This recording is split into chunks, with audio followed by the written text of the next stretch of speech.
بسم اللہ الرحمن الرحیم۔ السلام علیکم۔ امید کرتا ہوں سارے دوست خیر وافیت سے ہوں گے۔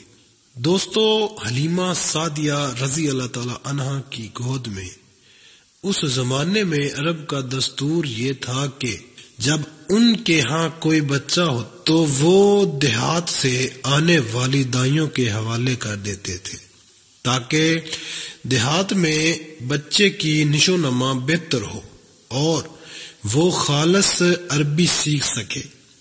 دائیوں کا قافلہ مکہ میں داخل ہوا۔ انہوں نے ان گھروں کی تلاش شروع کی جن میں بچے پیدا ہوئے تھے۔ اس طرح بہت سی دائیاں جناب عبد المطلب کے گھر بھی آئیں۔ نبی کریم صلی اللہ تعالی علیہ وآلہ وسلم کو دیکھا، لیکن جب انہیں معلوم ہوا کہ یہ بچہ تو یتیم پیدا ہوا ہے تو اس خیال سے چھوڑ کر آگے بڑھ گئی کہ یتیم بچے کے گھرانے سے انہیں کیا ملے گا۔ اس طرح دائیاں آتی رہیں جاتی رہیں، کسی نے آپ کو دودھ پلانا منظور نہ کیا، اور کرتی بھی کیسے؟ یہ شہادت تو حضرت حلیمہ سعدیہ رضی اللہ تعالی عنہا کے حصے میں آنا تھی۔ جب حلیمہ رضی اللہ تعالی عنہا مکہ پہنچی تو انہیں معلوم ہوا سب عورتوں کو کوئی نہ کوئی بچہ مل گیا ہے اور اب صرف وہ بغیر بچے کی رہ گئی ہیں، اور اب کوئی بچہ باقی نہیں بچا۔ ہاں، ایک یتیم بچہ ضرور باقی ہے جسے دوسری عورتیں چھوڑ گئی ہیں۔ حلیمہ سعدیہ رضی اللہ تعالی عنہا نے اپنے شوہر عبداللہ ابن حارث سے کہا، اللہ کی قسم مجھے یہ بات بہت ناگوار گزر رہی ہے کہ میں بچے کے بغیر جاؤں، دوسری سب عورتیں بچے لے کر جائیں، یہ مجھے طعنے دیں گے، اس لیے کیوں نہ ہم اسی یتیم بچے کو لے لیں۔ عبداللہ بن حارث بولے، کوئی حرج نہیں ہو سکتا، اللہ اسی بچے کے ذریعے ہمیں خیر و برکت عطا فرما دے۔ چنانچہ حضرت حلیمہ سعدیہ رضی اللہ تعالی عنہا عبد المطلب کے گھر گئیں۔ جناب عبد المطلب اور حضرت آمنہ انہیں خوش آمدید کہا، پھر آمنہ انہیں بچے کے پاس لے آئی۔ آپ اس وقت ایک اونی چادر میں لپٹے ہوئے تھے، وہ چادر سفید رنگ کی تھی۔ آپ کے نیچے ایک سبز رنگ کا ریشمی کپڑا تھا۔ آپ سیدھے لیٹے ہوئے تھے۔ آپ کے سانس کی آواز کے ساتھ مشک کی سی خوشبو نکل کر پھیل رہی تھی۔ حلیمہ سعدیہ رضی اللہ تعالی عنہا آپ کے حسن و جمال کو دیکھ کر حیرت زدہ رہ گئے۔ آپ اس وقت سوئے ہوئے تھے، انہوں نے جگانا مناسب نہ سمجھا، لیکن جوں ہی انہوں نے پیار سے اپنا ہاتھ آپ کے سینے پر رکھا، آپ مسکرا دیے اور آنکھیں کھول کر ان کی طرف دیکھنے لگے۔ حضرت حلیمہ سعدیہ رضی اللہ تعالی عنہا فرماتی ہیں، میں نے دیکھا آپ کی آنکھوں سے ایک نور نکلا جو آسمان تک پہنچ گیا۔ میں نے آپ کو گود میں اٹھا کر آپ کی دونوں آنکھوں کے درمیانی جگہ پر پیار کیا، پھر میں نے آپ کی والدہ اور عبد المطلب سے اجازت چاہی، بچے کے لیے قافلے میں آئی۔ میں نے آپ کو دودھ پلانے کے لیے گود میں لٹایا تو آپ دائیں طرف سے دودھ پینے لگے۔ پہلے میں نے بائیں طرف سے دودھ پلانا چاہا، لیکن آپ نے اس طرف سے دودھ نہ پیا۔ دائیں طرف سے آپ فوراً دودھ پینے لگے۔ بعد میں بھی آپ کی یہی عادت رہی، آپ صرف دائیں طرف سے ہی دودھ پیتے رہے۔ بائیں طرف سے میرا بچہ دودھ پیتا رہا، پھر قافلہ روانہ ہوا۔ حلیمہ سعدیہ رضی اللہ تعالی عنہا فرماتی ہے، میں اپنے خچر پر سوار ہوئی، آپ کو ساتھ لے لیا۔ اب جو ہمارا خچر چلا تو اس قدر تیز چلا کہ اس نے پورے قافلے کی سواریوں کو پیچھے چھوڑ دیا۔ پہلے وہ مریل ہونے کی بنا پر سب سے پیچھے رہتا تھا۔ میری خواتین ساتھی حیرانگی سے مخاطب ہوئی، اے حلیمہ، یہ آج کیا ہو رہا ہے؟ تمہارا خچر اس قدر تیز کیسے چل رہا ہے؟ کیا یہ وہی خچر ہے جس پر تم آئی تھی اور جس کے لیے ایک قدم اٹھانا مشکل تھا؟ جواب میں ان سے کہا، بے شک یہ وہی خچر ہے، اللہ کی قسم اس کا معاملہ عجیب ہے۔ پھر یہ لوگ بنو سعد کی بستی پہنچ گئے۔ ان دنوں یہ علاقہ خشک اور قحط زدہ تھا۔ حلیمہ سعدیہ رضی اللہ تعالی عنہا فرماتی ہے، اس شام جب ہماری بکریاں چر کر واپس آئیں تو ان کی تھن دودھ سے بھرے تھے، جبکہ اس سے پہلے ایسا نہیں تھا۔ ان میں سے دودھ بہت کم اور بہت مشکل سے نکلتا تھا۔ اس دن اپنی بکریوں کا دودھ دہا تو ہمارے سارے برتن بھر گئے، اور ہم نے جان لیا کہ یہ ساری برکت اس بچے کی وجہ سے ہے۔ آس پاس کی عورتوں میں بھی یہ بات پھیل گئی، ان کی بکریوں بد ستور بہت کم دودھ دے رہی تھی۔ غرض ہمارے گھر میں ہر طرف ہر چیز میں برکت نظر آنے لگی۔ دوسرے لوگ تعجب میں رہے۔ اس طرح 2 ماہ گزر گئے۔ 2 ماہ ہی میں آپ چلنے پھرنے لگے۔ آپ 8 ماہ کے ہوئے تو باتیں کرنے لگے اور آپ کی باتیں سمجھ میں آتی تھی۔ 9 ماہ کی عمر میں تو آپ بہت صاف گفتگو کرنے لگے۔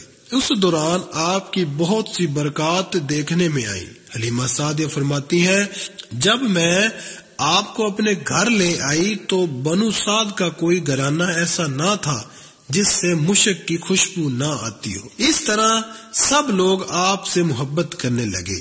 جب ہم نے آپ کا دودھ چھڑایا تو آپ کی زبان مبارک سے یہ الفاظ نکلے، اللہ اکبر کبیرہ وللہ حمد للہ کثیرہ وسبحان اللہ بکرۃ و اصلا، یعنی اللہ تعالی بہت بڑا ہے، اللہ تعالی کے لیے بے حد تعریف ہے اور اس کے لیے صبح و شام پاکی ہے۔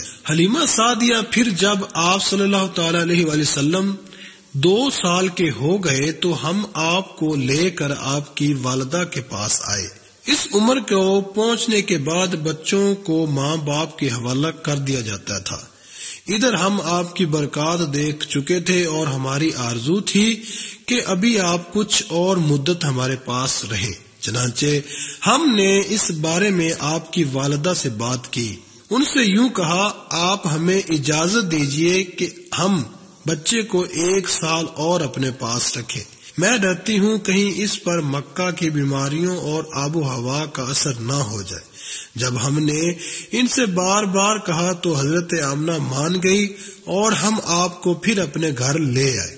جب آپ کچھ بڑے ہو گئے تو باہر نکل کر بچوں کو دیکھتے تھے، وہ آپ کو کھیلتے نظر آتے، آپ ان کے نزدیک نہ جاتے۔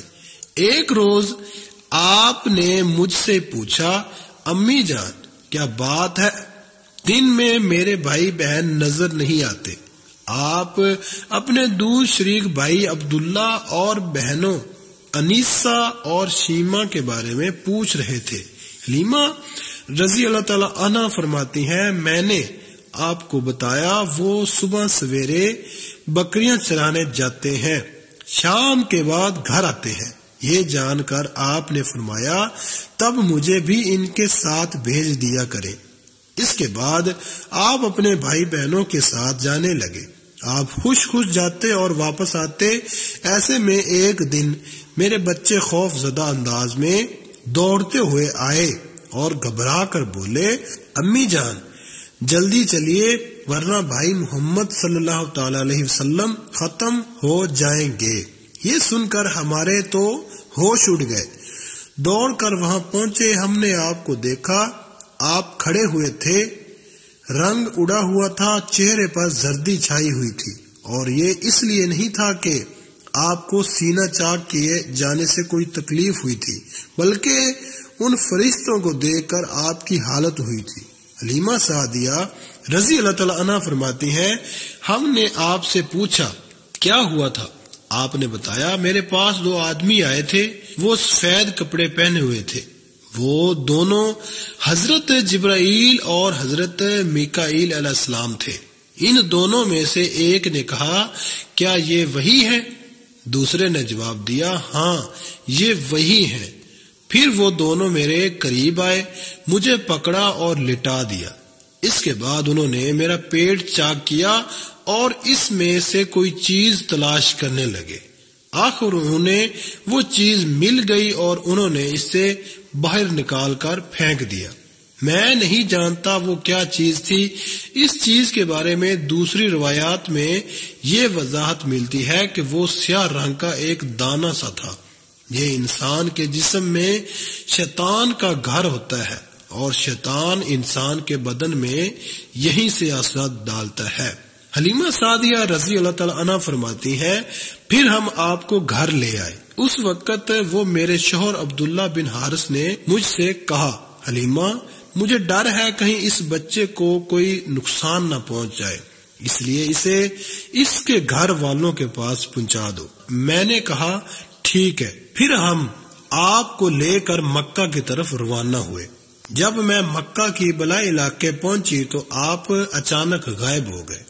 میں حواس باختہ ہو گئی۔ حلیمہ سعدیہ فرماتی ہیں، میں پریشانی کی حالت میں مکہ پہنچی۔ آپ کے دادا عبد المطلب کے پاس پہنچتے ہی میں نے کہا میں آج رات محمد کو لے کر آ رہی تھی۔ جب میں بلائی علاقے میں پہنچی تو وہ اچانک کہیں گم ہو گئے۔ اب اللہ کی قسم میں نہیں جانتی وہ کہاں ہے۔ عبد المطلب یہ سن کر فوراً کعبہ کے پاس کھڑے ہو گئے۔ انہوں نے آپ کو مل جانے کے لیے دعا کی، پھر آپ کی تلاش میں روانہ ہوئے۔ ان کے ساتھ ورقہ بن نوفل بھی تھے۔ غرض دونوں تلاش کرتے کرتے تہامہ کی وادی میں پہنچے۔ ایک درخت کے نیچے انہیں ایک لڑکا کھڑا نظر آیا۔ اس درخت کی شاخیں بہت گھنی تھی۔ عبد المطلب نے پوچھا، لڑکے تم کون ہو؟ حضور صلی اللہ تعالی علیہ وسلم چونکے اس وقت تک قد نکال چکے تھے، اس لیے عبد المطلب پہچان نہ سکے۔ آپ کا قد تیزی سے بڑھ رہا تھا۔ جواب میں آپ نے فرمایا، میں محمد بن عبداللہ بن عبد المطلب ہوں۔ یہ سن کر عبد المطلب بولے، تم پر میری جان قربان، میں ہی تمہارا دادا عبد المطلب ہوں۔ پھر انہوں نے آپ کو اٹھا کر سینے سے لگا لیا اور رونے لگے۔ آپ کو گھوڑے پر اپنے آگے بٹھایا اور مکہ کی طرف چلے۔ گھر آ کر انہوں نے بکریاں اور گائیں ذبح کیے اور مکے والوں کی دعوت کی۔ آپ کے مل جانے کے بعد حضرت حلیمہ سعدیہ رضی اللہ تعالی عنہا حضرت آمنہ کے پاس آئیں تو انہوں نے پوچھا، حلیمہ اب آپ بچے کو کیوں لے آئیں؟ آپ کی تو خواہش تھی کہ یہ ابھی آپ کے پاس اور رہیں۔ انہوں نے جواب دیا، یہ اب بڑے ہو گئے ہیں اور اللہ کی قسم میں اپنی ذمہ داری پوری کر چکی ہوں۔ میں خوف محسوس کرتی رہتی ہوں کہیں انہیں کوئی حادثہ نہ پیش آ جائے، لہٰذا انہیں آپ کے سپرد کرتی ہوں۔ حضرت آمنہ کو یہ جواب سن کر حیرت ہوئی، بولی، مجھے سچ سچ بتاؤ ماجرا کیا ہے؟ تب انہوں نے سارا حال کہہ سنایا۔ حلیمہ سعدیہ نے دراصل کئی عجیب و غریب واقعات دیکھے تھے۔ ان واقعات کی وجہ سے وہ بہت پریشان ہو گئی تھی۔ پھر سینہ مبارک چاک کیے جانے والا واقعہ پیش آیا تو وہ آپ کو فوری طور پر واپس کرنے پر مجبور ہوئی۔ وہ چند واقعات حضرت حلیمہ رضی اللہ تعالی عنہ اس طرح بیان کرتی ہیں۔